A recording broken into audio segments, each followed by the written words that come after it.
nature draws us to religion, and what is needed if that path is to be rightly guided. Science and logic are not the only spheres in which our reason shows itself.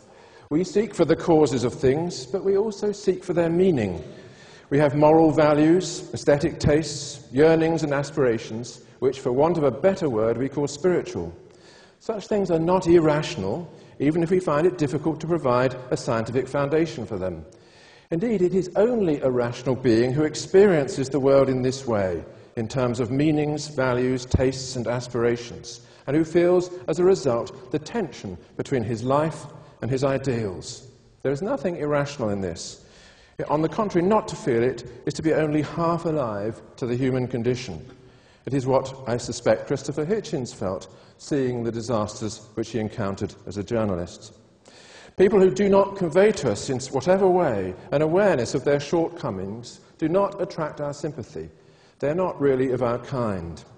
And isn't it plausible to think that it is precisely this aspirational side of people that draws them to religion? As rational beings, we cannot be satisfied with causal explanations only. The question why has for us another meaning. Not what is the cause, but what is the reason.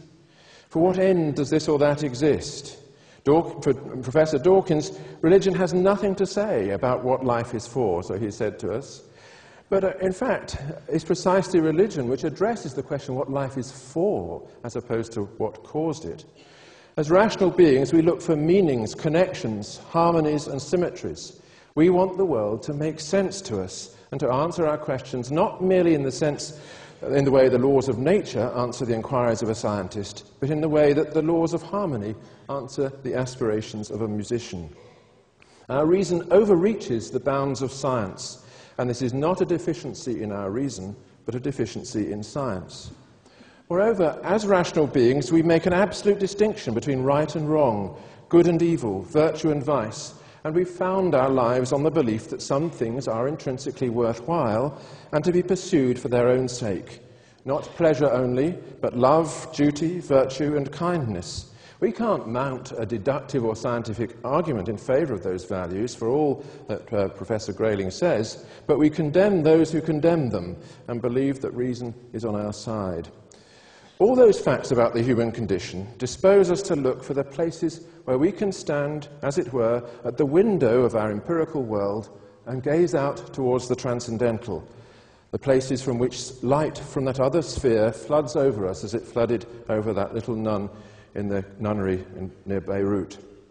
There is nothing irrational in looking for these places or in the thought that we find them by locating what is sacred, sacred words, sacred texts, and sacred rituals. Now, I don't deny that there are wrong ways of pursuing this religious quest. Those for whom faith is a call to arms are obviously a threat to all of us. But although they make the most noise, they are not the most numerous among religious people. For most people, religion is what it has always been, a cultivation of piety, a humility in the face of creation, and an attempt to live according to a shared moral code. That is what reason demands, and it is only those who have a narrow and stultifying view of human reason, who wish to reduce it like Plato to the abstract pursuit of philosophy, or to reduce it still further like Professor Dawkins to the more concrete pursuit of science, who would wish to banish religion from our ideal republic. It is only such people who are, in my view, the enemies of reason, who could imagine that this constant companion of our species, which has been at our side through all our sorrows and all our joys, is somehow superfluous to our real requirements and can be kicked out of the city gates, along with all the art and poetry and music that makes no sense without it, and all the aspirations and ideals that it implants in the ordinary human soul.